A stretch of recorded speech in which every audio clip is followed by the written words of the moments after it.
What's up, y'all? My name is Offie, and today I'm going to be showing you how to make a cult member / DJ Seinfeld inspired lo-fi house track. I kept this tutorial super brief, so if there's any elements that you want me to dive deeper into, drop me a comment and I'd be happy to answer your questions. And if you find this video helpful, please hit that subscribe button. It really helps me out. Here's a snippet of the track.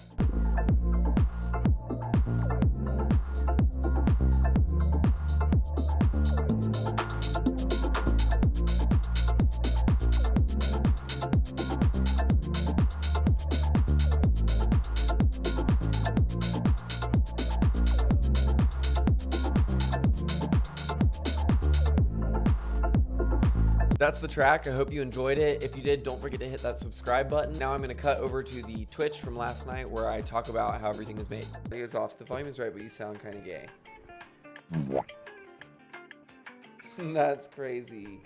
Someone is cooking me in Twitch chat, y'all. I'm going to break down how producing it worked. The first thing I'll talk about is the master chain. We've got an EQ with cut on the super highs and then a little bump to the highs, kind of giving it this little lo-fi sound. We'll listen to it with and without each of these effects so you can kind of hear us side by side. This is with the EQ. And this is without. Without.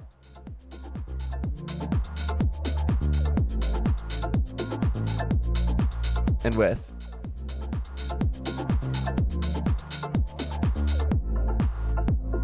The second thing we've got in a chain is a saturator with just a couple decibels of drive pushing up to give it a little more color and some glue compressor. But truly it's all just about like what sounds good to you.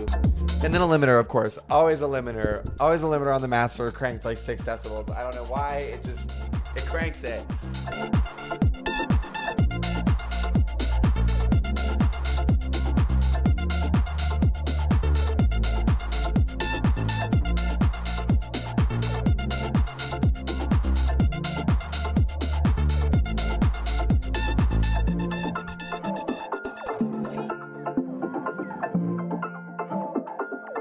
But yeah, so that's the master chain, and then now we're going to go into the elements.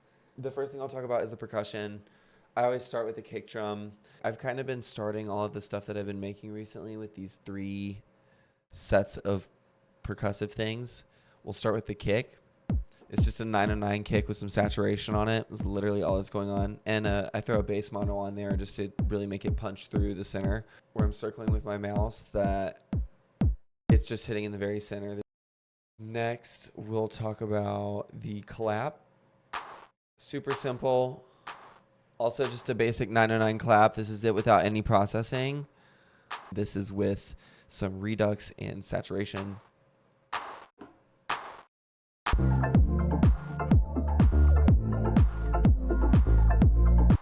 The tops are also just really simple. It's just this walking up and down pattern that you have with the hi-hats.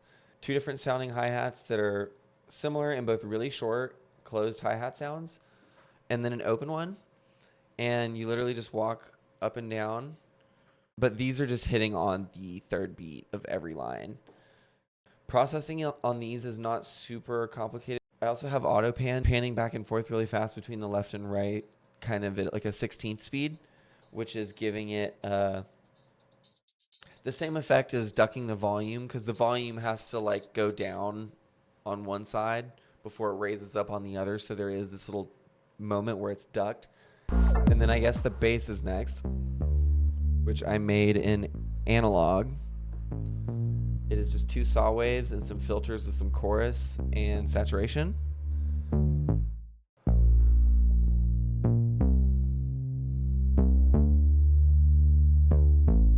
The thing that's giving it that motion is there's this like little bounce that happens, like it's syncopated right before each bar recycles, and it kind of like pulls it forward. The pads that I have going on in the background are just loops from sample libraries. Also, the only thing I haven't talked about is this lead. Extremely simple, literally 2 notes. It's just kind of like a weird funky sine wave with some delay on it. And then this filter, and that's the whole song, vibes. I don't know if the person that said this is still here, but yes, you will see me at work tomorrow. Oh my god. All right, y'all, I hope you've enjoyed this video. If you found this video helpful or you just enjoyed the song, please hit that subscribe button and come hang out with me on Twitch. I'm also on Instagram and pretty much everything, either at Mitch Offie or offie.online. I hope to see you around.